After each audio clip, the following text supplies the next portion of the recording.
नमस्कार मंडळी, मी शिवानी. आज आपला खूप दिवसातून व्लॉग येत आहे. त्यामागे ऑफिसचा वर्कलोड हे कारण आहे. हे मी तुम्हाला नंतर एखाद्या व्लॉगमध्ये एक्सप्लेन करेल. पण आता आपण एन्जॉय करूया प्रतिबालाची ट्रिप. तर आज वीकेंड होता म्हणून आम्ही ठरवलं चला प्रतिबालाजीच्या मंदिरात जाऊन येऊया.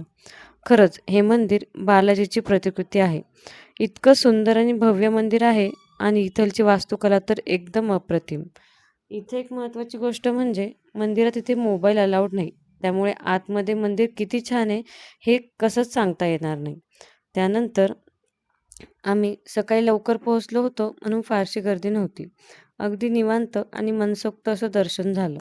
दर्शन झाल्यावर बाहेर येऊन मोबाईल परत घेतला आणि मंदिराच्या बाहेरचे काही सुंदर व्ह्यूज तुमच्यासाठी कॅप्चर केले. आणि इथे प्रसादसुद्धा होता. त्यामुळे त्यासाठी कुपन दिलं जात होतं. मग आम्ही कुपन घेतलं आणि प्रसादालयाकडे निघालो. तिथे जाऊन व्हिडिओ काढण्याचा प्रयत्न केला, पण आत शूटिंगला परवानगी नव्हती. त्यामुळे कॅमेरा बंद ठेवून गरमागरम आणि स्वादिष्ट प्रसादाचा मनापासून आनंद घेतला. खरंच हा प्रसाद देखील खूप मस्त होता. त्यानंतर आमच्यासोबत आली होती आमची लाडूबाई. ही आहे आमच्या व्लॉगची सगळ्यात गोड स्टार, आमचा छोटा गोविंदा. म्हणजे माझी लाडकी भाची. बघा ना, फोटोसाठी किती गोड उभी आहे आणि किती छान चालतीये त्या लुंगी आणि शर्टमध्ये. आणि ह्या मॅडमने तर बालाजीला येणार म्हणून पूर्ण ड्रेस कोड पण फॉलो केला होता. किती क्यूट दिसते ना ती. खरंच इथलचा आजूबाजूचा परिसर पण खूप छान होता. सगळ्यांनी नक्की एकदा इथे व्हिजिट केलं पाहिजे. त्यानंतर आम्ही पोहोचलो तिथूनच जवळ असलेल्या बनेश्वर महादेव मंदिरात. बनेश्वर मंदिर हे भगवान शिवाला समर्पित असलेलं अतिशय प्राचीन आणि प्रसिद्ध मंदिर आहे. निसर्गाच्या सानिध्यात वसलेलं हे ठिकाण धार्मिक आणि पर्यटन या दोन्ही दृष्टीने खास मानलं जातं. इथं 2 सुंदर कुंड होती.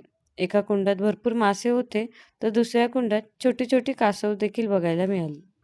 आणि हे इथलचंच एक मेन आकर्षक आहे. या मंदिरातही मोबाईल वापरण्यावर मर्यादा आहेत. तसेच पुरुषांनी मंदिरात प्रवेश करण्यापूर्वी शर्ट आणि बेल्ट काढावा लागतो, तर महिलांनी केस व्यवस्थित बांधून आत जावं लागतं.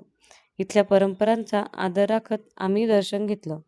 पाऊस तर तसा चालूच होता, पण एवढं काही नाही. मंदिराच्या शेजारीच इथे बनेश्वर उद्यान पण होतं. मग काय, आम्ही तिथे एक फेरफटका मारला. उद्यानात प्रवेशासाठी फक्त ₹20 तिकीट होतं. आणि हां, या उद्यानातून पार करत पुढे एक धबधबा बघायला भेटतो. खरंच ते बघणं खूप छान होतं, पण त्यासाठी 5 ते 10 मिनिटाचं वॉक करत जावं लागलं. आणि पावसामुळे तर इतका चिखल होता, पण तरी आम्ही कसंतसं तिथे जाऊन पोहोचलो. पण तो धबधबा बघून खरंच सगळा थकवा निघून गेला. तो पाण्याचा आवाज, थंडगार वातावरण, अप्रतिम निसर्ग, खरंच दिवसाची परफेक्ट सांगता झाली. आणि तिथेच रस्त्याने खायला काकडी, कैरी, मक्का, भाजलेला उकडलेला भुट्टा हे सगळं काही होतं. तसाच आमचा आज संपूर्ण दिवस खरंच खूप छान गेला. तुम्हालाही हा व्हिडिओ आवडला असेल तर व्हिडिओला एक लाईक करा, कमेंट करून तुमचं मत नक्की सांगा आणि आपल्या चॅनलला सबस्क्राईब करायला विसरू नका. तर पुन्हा भेटू अशा एका भन्नाट व्लॉगमध्ये. तोपर्यंत काळजी घ्या आणि स्वस्थ राहा. बाय.